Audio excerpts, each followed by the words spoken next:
Ou seja, a humildade tem que permear toda a nossa carreira, toda a nossa vida, né? Ser humilde para como é que eu me adapto aqui, como é que eu aprendo aqui. Isso é impressionante. Isso vale muito, por exemplo, às vezes, eu tenho experiência em dar palestra, mas toda vez que eu vou num novo ambiente, eu falo assim, deixa eu ver como funciona aqui. Porque às vezes toda a minha experiência ali não vai funcionar. Você precisa entender qual é o grupo de pessoas que você vai falar. É o poder da adaptação. De repente, você foi falar para um grupo corporativo, mas de vendas em uma empresa, na outra você vai falar para líderes.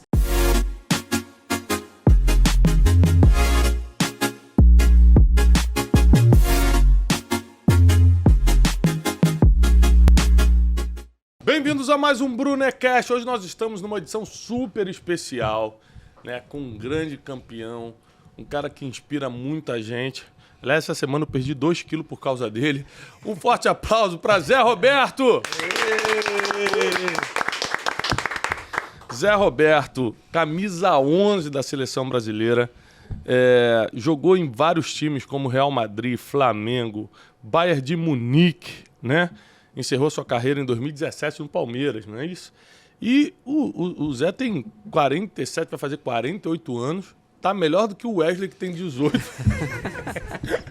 O Wesley tá todo pelancado, não tem mais jeito, né? E Zé Roberto tá inteiraço. Então, Zé, seja muito bem-vindo. Obrigado pela honra de você estar aqui no Brunecast com a gente. E a gente tem algumas perguntas para você, né? Primeiro o seguinte, vamos falar sobre motivação, que é um problema que muita gente tem. Eu te acompanho lá nos stories do Instagram, você tá malhando todo dia, fazendo exercício todo dia, joga bola, malha, vai não sei o que. Essa semana a gente foi pra academia, tiveram que fazer massagem cardíaca em mim. No segundo exercício eu já caí. Por que essa motivação? É motivação do quê? É saúde? É bem-estar? É beleza? Qual é a motivação e da onde você tira isso? Primeiramente, bom dia a todos. Para mim, primeiro eu preciso saber do que eu te chamo. Se é Tiago, se é Brunet, se é pastor, se é mestre. Só para mim me sentir mais à vontade aqui hoje. O pessoal costuma me chamar de Monsenhor, né? O Wesley me chama de Monsenhor Tiaguinho. Monsenhor Tiaguinho, tem vários. Tiago, pode chamar de Tiago. Tiago,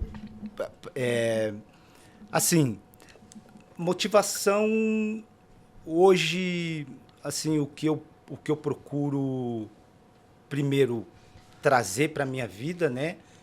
O porquê que eu me motivo e porque a minha motivação tem alcançado pessoas, né? Uhum. Eu me motivo porque, primeiramente, você ter saúde nos dias de hoje já é uma grande motivação, né? Sem dúvida. Verdade. Então, através da saúde, eu procuro colocar para fora as coisas que me faz feliz, que é o treinamento, que é poder, através da minha essência, através daquilo que eu conquistei na minha vida, levar para a vida das pessoas. Então, a minha maior motivação é motivar pessoas. Uhum. E isso só aconteceu pelo feedback das pessoas. Uhum. Desde quando eu era jogador, as pessoas ficavam impressionadas. Poxa, Zé, vou dar um exemplo, poderia dar vários, mas um exemplo que eu poderia deixar claro é que com 43 anos eu parei de jogar, mas com 40 eu vim para o Palmeiras, né? E quando eu chego no Palmeiras, eu chego debaixo de algum questionamento por conta da idade. Uhum. E esse questionamento me motivou a buscar os meus resultados. Uhum. Ao contrário de muitos que são questionados, que têm a pressão e que param no caminho. Você transformou em um desafio, né? Isso. E esse desafio, o desafio diário que a gente enfrenta todos os dias, nos motiva a em busca dos resultados e dos nossos objetivos. Isso, para mim, Tiago, Isso, para mim, é viver com propósito. Quando você tem um propósito, as coisas se alinham, né? Verdade. Então, como eu tenho um propósito, o maior propósito da minha vida, isso eu falo sem sombra de dúvida, assim, não tenho nenhuma variação. O maior propósito da minha vida é deixar o meu legado. Legal. Porque eu poderia deixar títulos, poderia deixar fama, mas os títulos um dia são esquecidos, né? A fama acaba.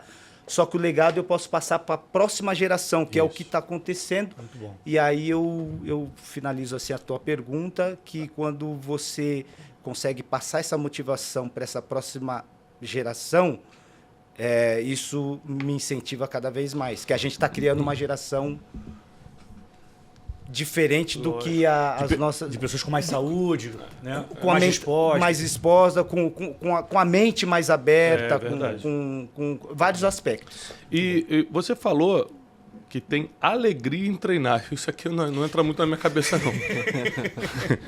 Que é um sofrimento sem fim para mim. Por que para uns é sofrimento, para outros é alegria? Você tem mesmo alegria em treinar? Então, eu tenho porque isso, eu acho que essa alegria de treinar e essa busca diária em buscar a minha melhor performance, ela já veio desde pequeno, né? Porque dentro de casa eu tinha uma pessoa que me espelhava, que era o meu pai. Meu pai foi lutador de boxe, amador, mas no quintal da minha casa sempre tinha algum saco para ele... Modelagem. E aí as pessoas me perguntam, poxa Zé, me perguntavam muito na época que eu jogava, porque o jogador de futebol sempre tem um dia livre, sempre a gente fazia o churrasco. E no churrasco a maioria bebe, né? E o pessoal sempre me perguntou, poxa Zé, cara, jogador tudo bebe, por que você não bebe? Você não vai tomar uma cerveja, você não vai tomar, o que é religião, o que é ser crente, o que é... Eu falo, cara, eu não bebo porque eu tenho um trauma com bebida, né? E esse trauma eu sempre trouxe na minha infância, né? Meu pai era um trabalhador comum e fim de semana sempre ia pro bar. Eu lembro que de sábado à noite ele chegava arrebentando a porta, agressivo. E eu percebia que quando ele bebia, ele era agressivo. Quando ele estava sã, ele era um amor de pessoa. Então, a bebida meio que ela nunca fez parte do meu cotidiano por conta disso. Tem uma história, eu contei recentemente essa história no Pílulas de Sabedoria, que é um programa que a gente tem no YouTube, que eram 2 filhos, né, irmãos gêmeos, de um pai alcoólatra. E muito violento e tal. E os 2 ficam famosos, os garotos, né, os gêmeos. E uma vez a repórter estava entrevistando eles porque um estava bebendo muito, estava estragando a carreira. E o outro era totalmente assim, não colocava uma gota de álcool na boca. E a repórter perguntou assim, por que você bebe tanto, está estragando sua carreira? Ele falou assim, porque a vida toda eu vi meu pai beber. Então bebo mesmo. E perguntou para o outro, por que você não bota uma gota de álcool na boca? Ele falou assim, porque a vida toda eu vi meu pai beber. Foi a mesma resposta. Ou seja, você viu seu pai beber e fala assim, isso eu não quero para mim. E tem gente que copia, fala assim, eu vi meu pai fazer, então vou fazer também. Então, essa questão das decisões, a gente estava agora fazendo Café com Destino, estava falando sobre você se mover por decisão e não por condição. Se fosse pela condição, você modelava e fazia igual. Sim. Mas pela sua decisão, você escolheu outro caminho. E essa questão que você começou a falar de treinar com alegria, porque desde pequeno, você sem querer, você falou uma pérola aí. Porque a pergunta começou assim, Zé. Por que você tem alegria em treinar? Você falou assim, porque eu via meu pai treinando, porque ele era boxeador. Então você pegou só o que tinha de bom do seu pai e treina por causa dele, mas o que tinha de ruim, você falou, isso aqui eu não quero. E, geralmente o ser humano não consegue fazer isso. Então você tem que saber que o que você fez é raro. Geralmente o ser humano só cria um trauma, bloqueia tudo, fala assim, nem exercício eu quero fazer, porque esse cara fazia exercício também. Mas você conseguiu pegar só o que era bom, separar o que era ruim, e isso é muito, muito complexo para o ser humano. Então, parabéns, e já é um grande aprendizado isso aí, tá, pra gente. Mas será que isso não aconteceu porque eu tinha também um bom exemplo dentro da minha casa, que era minha mãe, E tinha na rua também amigos que a maioria hoje não vivem mais porque fizeram suas escolhas, né? Uhum. É claro que a decisão e a escolha foi minha, porque eu tinha os dois caminhos, né? Uhum. Mas eu acho que eu trilhei, eu caminhei, fui no caminho correto, porque eu tinha um grande exemplo dentro da minha casa, que era a minha mãe. Uhum. Ao contrário de alguns amigos que passaram pelas mesmas má experiência, o pai era muito ausente, ou tinha um pai agressivo também, e tinha a mãe que era a trabalhadora, que trazia o sustento, né? que aguentou a pressão, né? Então, pode ser que esse exemplo me ajudou também. Claro que a decisão foi minha. Lógico. Mas tem um fator determinante, que é a sua decisão, que é especial demais, cara. Você se torna um vencedor, né? No seu bairro, eu tenho certeza que você é o cara mais famoso, de onde você cresceu, né? E muitas pessoas foram expostas à mesma realidade que você, mas você fez as escolhas corretas. Decisão. No final das contas, é uma decisão. Bem, agora, já que você falou você é o cara mais famoso do bairro, eu fui visitar, na época que o Coutinho estava jogando no bairro de Munique, eu fui visitá-lo lá na Alemanha, e aí a gente passando assim, né, pelo clube, pelos lugares assim, onde as pessoas reconheciam, aí a pessoa perguntava para mim assim, é brasileiro? O cara falava Zé Roberto. Então, assim, deu para perceber que você é um cara bem conhecido lá na Alemanha, né? E aqui no Brasil nem se fala. Como é que foi lidar com a fama? Como você lidou com isso? Porque a fama é avassaladora, né? Ela vem de uma forma que você um dia anda na rua normal, no outro dia você não sabe o que fazer porque está todo mundo te parando. Como é que você lidou com isso? Assim, para mim, eu sempre consegui lidar com a fama de uma forma muito natural, né? Porque desde pequeno eu sempre me destaquei jogando na escolinha, na rua, no bairro onde eu iniciei a minha carreira, e guardo até hoje medalhas que eu ganhei, melhor em campo, destaque, enfim. Então, esse reconhecimento, essa fama desde de criança, eu sempre soube conviver com ela, porque a minha mãe que me levava, né, para os treinos, né, meu pai foi muito ausente, mas ela que me levava para os treinos, ela que me levava para os jogos, e quando eu me destacava, que eu voltava para casa com o troféu, a medalha conquistava, ela sempre me falava, você conquistou essa medalha aqui, mas pé no chão, essa medalha é só o começo, o início. Grandes coisas virão. A minha mãe era a minha maior motivadora, né?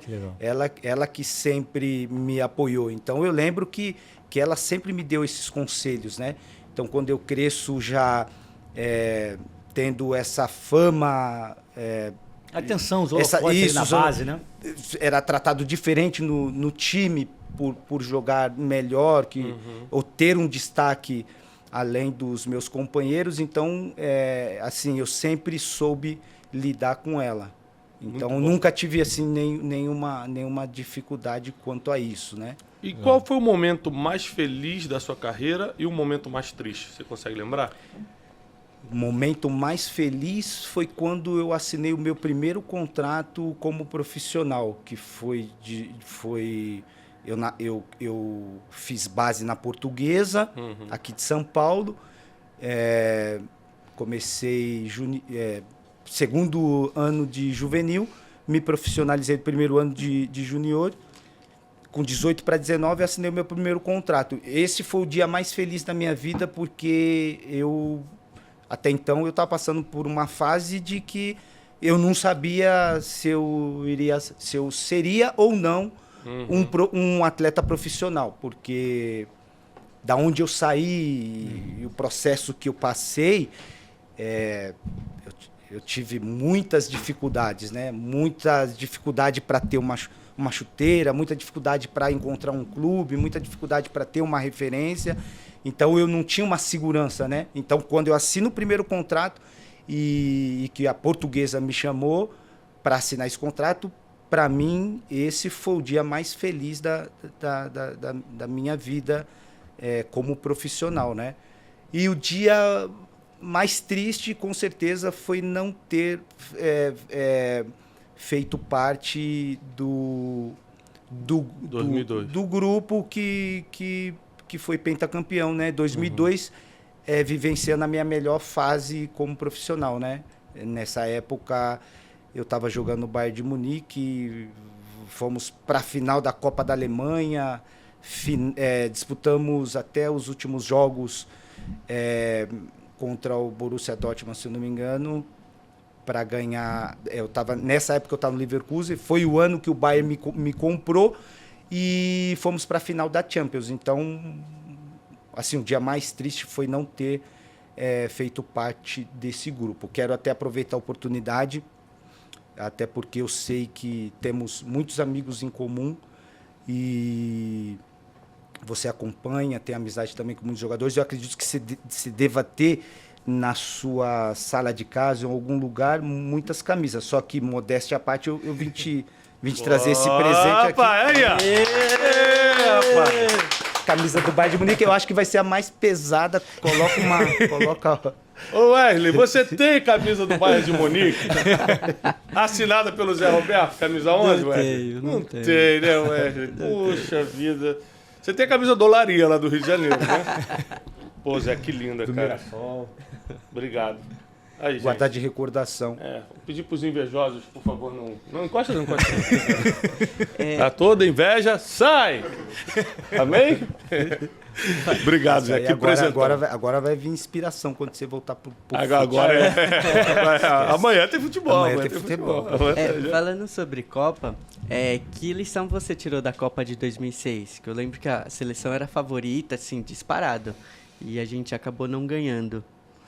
A lição que eu tiro é através de uma frase que para mim é poderosa, que Michael Jordan ele usa muito, que é o individual ganha jogos, mas só o trabalho em equipe vence campeonatos. Então a gente tinha ali na Copa de 2006, individualmente falando, o melhor time da competição, né? Mas como a gente não jogou coletivamente, a gente acabou perdendo. Isso serve dentro do futebol ou qualquer esporte coletivo, um trabalho em geral, e serve também para muitas empresas, né? O emocional conta muito, né, pro futebol, tipo assim, o clima entre a equipe, um nível de amizade, de relacionamento.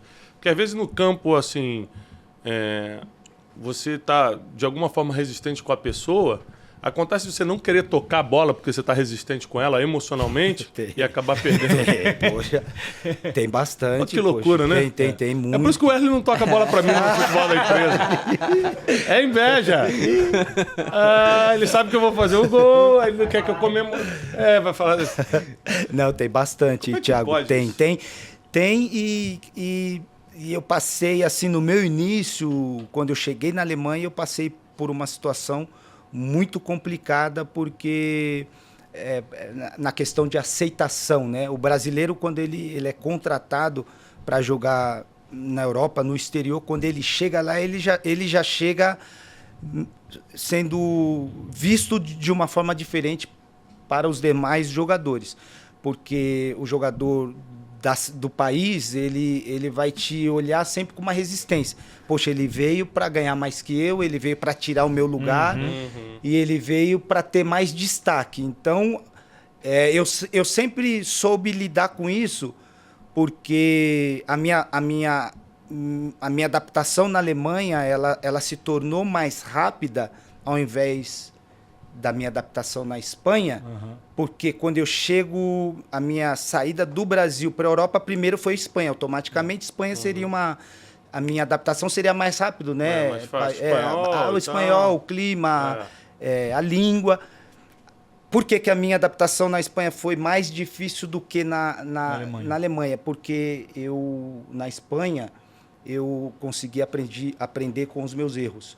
Quais foram os erros? Eu saí daqui com resultado melhor da minha posição, Portuguesa final Campeonato Brasileiro. Brasileiro. Convocação convocação para a seleção brasileira, revelação do Campeonato Brasileiro, melhor da minha posição. Quando eu saio daqui, eu saio com resultado. Vai pro Real Madrid, né? Vou pro Real Madrid, saio da Portuguesa, vou pro Real Madrid. Quando eu chego lá, de que forma que eu chego lá? Eu chego lá achando que eu sou o cara. Hoje agora eu sou jogadorzão. Cheguei aqui, ó, no alto nível. Pô, era o grande time do mundo. O grande time. E eu chego com essa mentalidade. E aí, quando eu chego com essa mentalidade, o que eu aprendo ali? Eu aprendo que se eu cheguei aqui, é o que acontece com a maioria. Chegar, todo mundo pode chegar, Thiago. Todo mundo pode chegar. O mais difícil é você se manter. Mas o que fazer para se manter? Usar novas estratégias. É verdade. Eu fui jogar na Espanha com as mesmas estratégias que eu usava aqui. Como? Quais eram as mesmas estratégias? A forma de jogar, a mentalidade. Por exemplo, aqui no Brasil, eu jogava numa posição que o treinador me dava liberdade para atacar, porque a minha característica era ofensiva. Só que quando eu chego lá, eles querem que você jogue mais atrás. Eles querem que eu jogue mais atrás e que eu entenda a forma que o time joga taticamente. Eu não tinha essa noção quando eu for. Ou seja, a humildade tem que permear toda a nossa carreira, toda a nossa vida, né? Ser humilde para como é que eu me adapto aqui, como é que eu aprendo aqui. Isso é impressionante. Isso vale muito, por exemplo, às vezes, eu tenho experiência em dar palestra.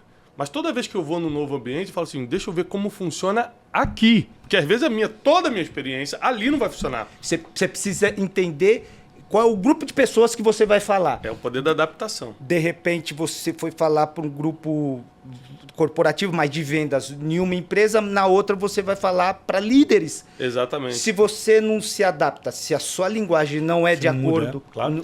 Você tem uma grande dificuldade. E essa foi a minha maior dificuldade. Então, eu jogava, alcancei os resultados no Brasil. Fui jogar na Espanha, eu precisava mudar a minha estratégia de jogo. Quais eram as estratégias? Eu precisava ficar mais forte. Eu precisava entender melhor tática, saber defender, atacar. Eu precisava entender da cultura, como é que... os jogadores, a cultura dos jogadores espanhóis, eu precisava entender, e isso eu não tinha ninguém para me auxiliar e eu também não consegui fazer isso. E isso que me ajudou no processo da volta. Foi quando eu voltei para o Flamengo, emprestado, fui com um contrato de 5 anos, fiquei... quase no Real Madrid. Voltei, precisei dar um passo para trás. Que foi quando eu voltei para o Brasil, saí daqui, voltei. Só que quando a gente dá um passo para trás dentro da nossa profissão, ou na área que a gente atua, muitos que dão esse passo para trás acaba não entendendo que às vezes dar um passo para trás nos faz ser humilde, reconhecer que precisamos melhorar em algumas áreas, e o passo para trás, às vezes, é só um impulso para você e mais longe avançar. E isso, para a maioria ou alguns, o passo para trás, às vezes, é o fim, porque... Aí eu entro na área que você me perguntou, Thiago, aí emocionalmente, né? Aí já começa a trabalhar emocional, a pessoa começa a ser pessimista, já fala, poxa, saí, não volto mais, poxa, Brasil... porque o grande sonho é jogar na Europa, aí fica um ano, volta, alguma coisa deu errado. Se o cara se entregar emocionalmente ou se guiar pela opinião dos outros, já era. E voltou, não deu certo. Se você ficar escutando os outros, já era. E na nossa profissão... é o que mais acontece hoje em dia. É por isso que hoje você vê... Antigamente você via mais, mas hoje você vê poucos jogadores brasileiros indo para... Na minha época, nos clubes na Alemanha, você tinha 4, 5 jogadores em clubes grandes. Hoje você não tem quase nenhum. E quando eu aprendo com o meu erro, quando eu saio, retorno e quando eu volto... eu consigo, como que eu consigo assimilar de onde veio o erro. Quando eu volto para a Alemanha e quando eu chego na Alemanha, eu já volto com uma mentalidade nova, sabendo das estratégias que eu precisava colocar em prática para que a minha adaptação fosse melhor que na Espanha. E a primeira coisa que eu faço, o que é? Eu entendi que eu precisava ser humilde. E a humildade me fez chegar mais próximo de um jogador que já estava na minha frente. Então eu falei assim, hoje aqui na Alemanha eu não vou ser o cara, eu vou aprender com o cara. E foi quando eu cheguei no Leverkusen e encostei no Emerson, volante, na época da seleção. Já estava no Leverkusen já há um ano, já tinha grandes resultados, a adaptação dele foi muito boa lá. E aí, quando eu chego no vestiário, eu falo para o intérprete que eu quero sentar do lado do Emerson para aprender com ele. E o maior aprendizado que ele trouxe para mim ali naquele momento foi quando ele me disse, Zé, a primeira coisa que você precisa para sua adaptação ser rápida na Alemanha é falar o idioma e entender da cultura. E isso para mim foi transformador. Ah, sprichst du Deutsch? Ein bisschen. Sprichst du auch? Não. Nein. Wie alt bist du? Ich bin alt 48. Eu lembro de algumas coisas. Eu morei um tempinho em Zurique, eu lembrei de algumas palavras. Sobre críticas, como que você lidou nas críticas? Porque jogador é bastante criticado. Você pode ser o melhor na sua posição, mas se você num jogo perde 3 chances claras de gol, no próximo dia tem repórter até... E uma outra coisa já para emendar no futebol, você começa a carreira como lateral esquerdo, depois você vai para o meio, né? Como é que é essa transição? É para você desenvolver melhor o seu futebol? É porque tinha um espaço? Tem jogadores que fazem o contrário, jogam no meio, vão para trás porque não aguenta mais a corrida, né, do jogo. Verdade. Então, já emendar essa pergunta na do... Vamos das críticas primeiro aqui. As críticas eu sempre... as críticas para mim, elas foram sempre... me ajudaram muito no meu desenvolvimento em entender... em absorver as más e as boas críticas. A crítica que ela não é construtiva, ela sempre me ajudou na motivação. Então, quando eu saio da minha... Quando eu vou jogar bola um exemplo, na minha rua, eu me deparo com pessoas que mais me criticam do que me apoiam. Então, meu crescimento já é debaixo de muitas críticas. Em qual sentido? No sentido de jogar bola e chutar no portão da vizinha. A vizinha sai e grita, seus maluqueiros, sai daqui, fura a bola. Depois, a crítica que eu cresço debaixo dessas críticas. A outra crítica voltar da escola e tá o tempo todo na rua, vai procurar um trabalho.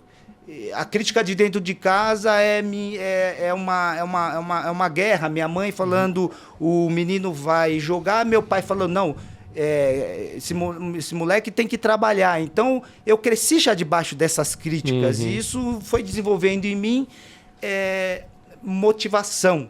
Então, quando eu chego, vou dar outro exemplo do Palmeiras, para contratação, 40 anos de idade, Palmeiras 2014 quase cai para a Série B, fui contratado em 2015, no ano do centenário. Quando eu sou contratado em 2015, para ser um dos pilares ali, de várias contratações que na época o diretor fez, o primeiro questionamento da imprensa e de uma parte da torcida é: poxa, Palmeiras está de sacanagem de contratar o Zé Roberto com 40 anos, o que vai sair desse camarada? Sendo que a gente precisa de jogadores novos, a gente precisa de alguém que ajude o Palmeiras a sair dessa situação. Então, por eu já conviver com muitas críticas e já estar com o couro calejado, quando eu chego no Palmeiras, eu não precisei rebater as críticas com palavras. como a maioria faz, né? A maioria é criticado, rebate. Não. Eu fiz com o meu trabalho, eu fiz com uma coisa poderosa que eu tinha. Eu fiz com a minha bagagem, que era a minha experiência. Então, eu peguei toda a experiência que eu adquiri na minha carreira de 23 anos e coloquei em prol desse time, desse grupo.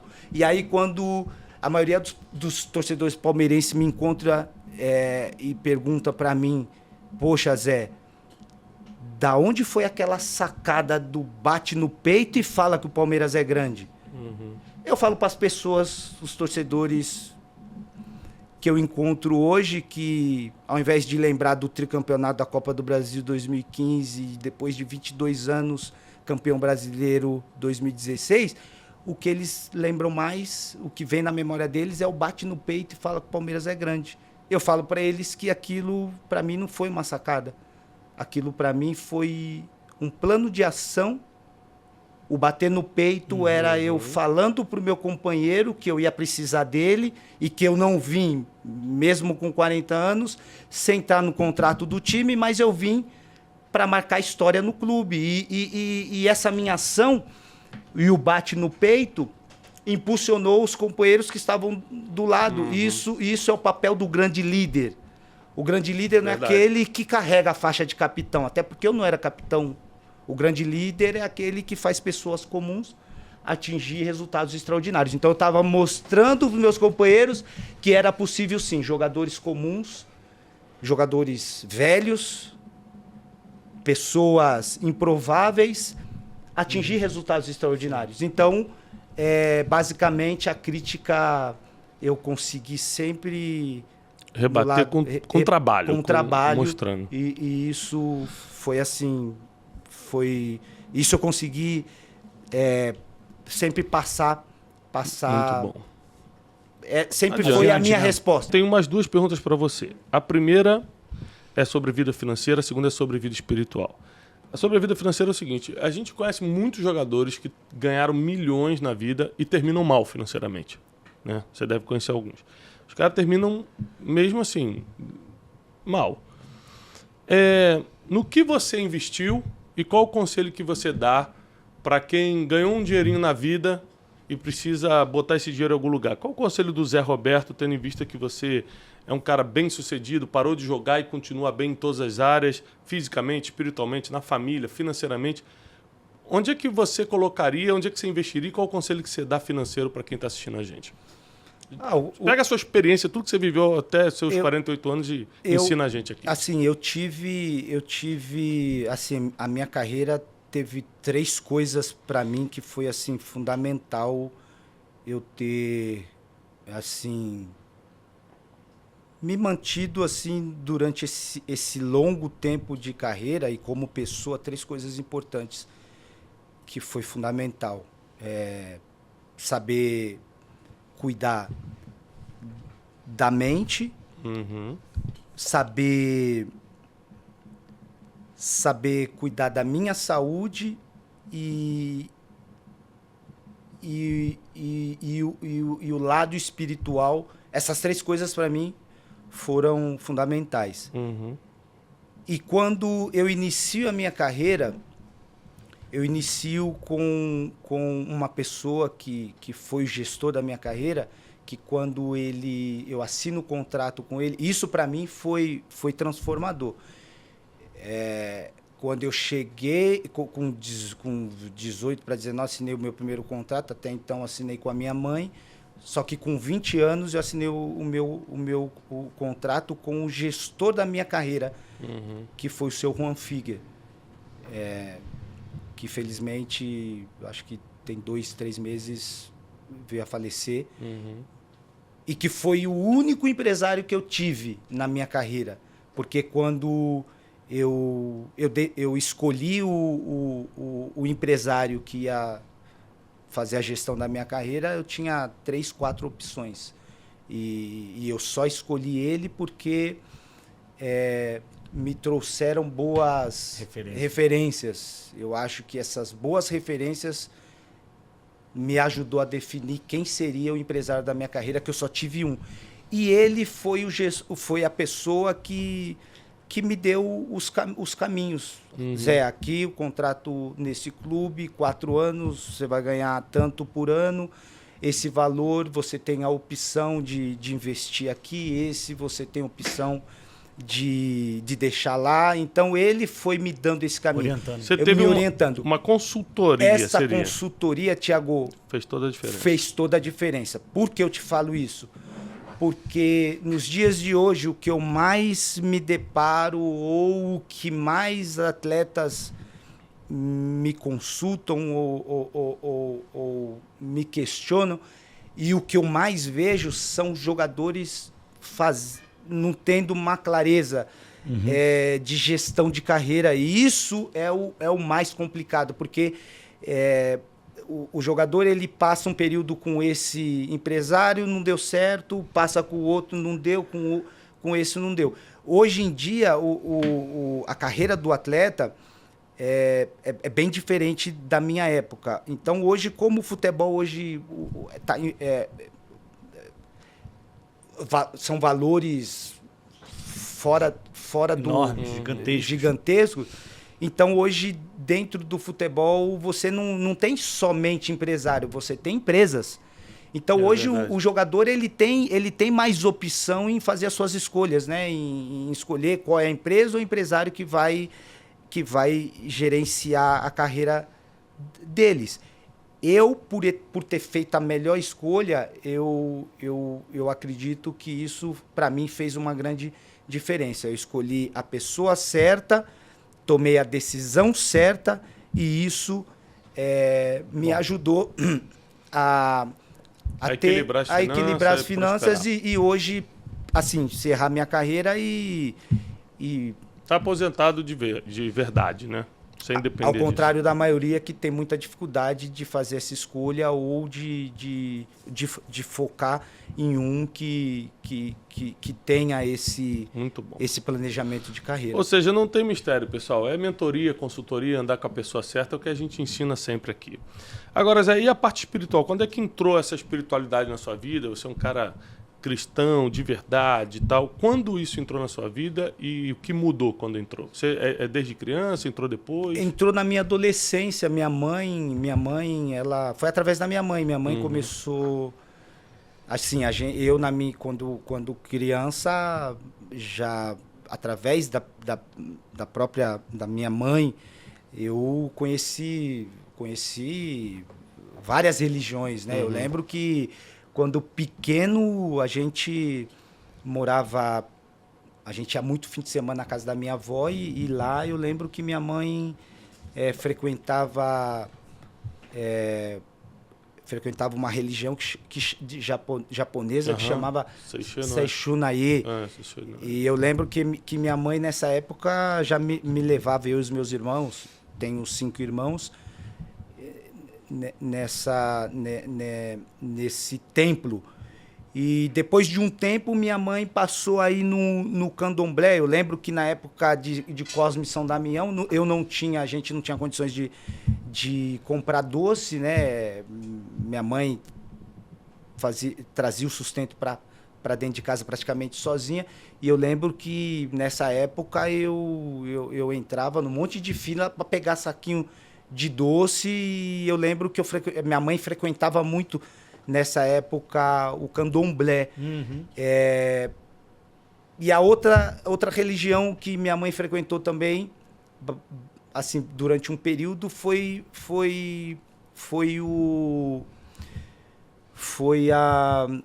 a gente foi para Aparecida do Norte numa excursão e meu irmão se perdeu nessa época. E aí foi uma luta para achar ele, e minha mãe foi pagar umas promessas lá na época. Só que de todas essas religiões que minha mãe frequentou, ela um dia foi convidada através de uma amiga do trabalho dela. Eu lembro que minha mãe era uma pessoa que ela era muito triste, né? Eu não sei se pelo processo de ter que cuidar da casa sozinha, 5 filhos, trabalhar em 2 empregos. Eu vi ela muito cansada, muito triste. Só que essa transformação de semblante, da forma que eu via ela em casa, acabou mudando quando ela recebeu o convite um dia de ir numa igreja evangélica com uma amiga. E aí ela gostou tanto que aí ela passou a nos levar. E eu passei a frequentar a igreja evangélica através da minha mãe. E eu lembro que, poxa, eu gostava muito, a palavra falava muito comigo, me prendia. Os louvores que eram tocados ali me emocionava muito, só que eu nunca tinha tomado uma decisão. E eu lembro que eu vi essa diferença na vida da minha mãe, né? Ela passou a frequentar e houve uma transformação, uma diferença em todos os aspectos. E isso chamou a minha atenção, eu passei aí e frequentava, e a decisão de ser mais firme, de tomar uma decisão, de ter um compromisso, passou a acontecer na Alemanha, porque foi lá que eu encontrei uma igreja missionária, e eu lembro que eu já tinha conquistado títulos, já tinha minha vida financeira bem estabilizada, só que me faltava alguma coisa, eu tinha um vazio ainda dentro de mim. E aí eu lembro que nenhum desses cultos que me chamaram e que eu fui assistir, eu lembro que a palavra do pastor, assim, eu lembro como se fosse hoje, que a leitura da palavra, da pregação que ele fez naquela noite foi um versículo do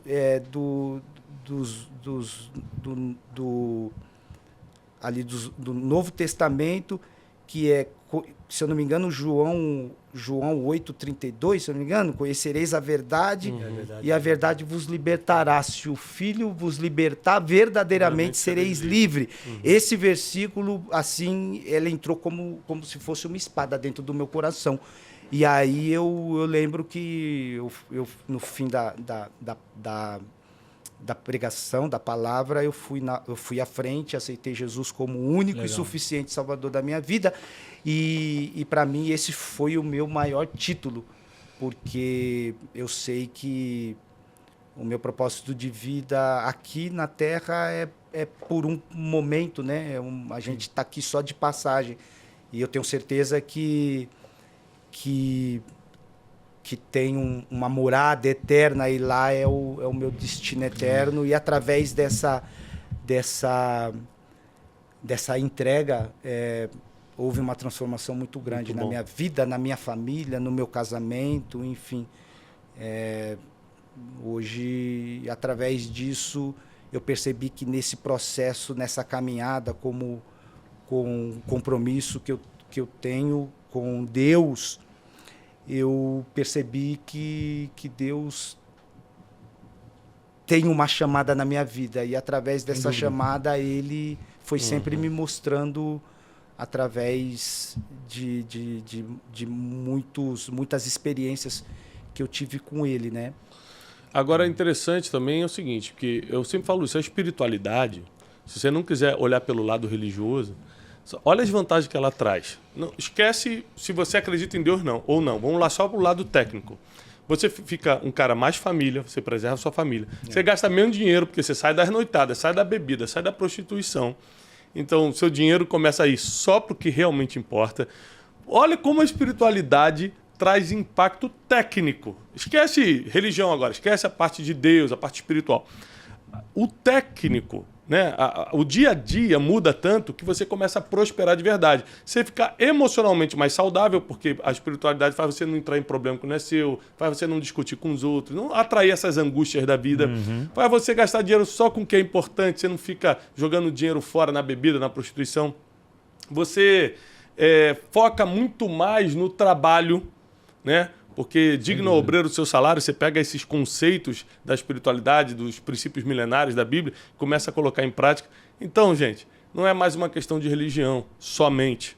É uma questão até de sobrevivência. Você precisa se envolver com as coisas espirituais, precisa entender disso, você precisa cumprir os princípios milenares, porque hoje, no mundo de hoje, você só fica de pé se estiver dentro dos princípios. Eu quero agradecer profundamente Zé Roberto.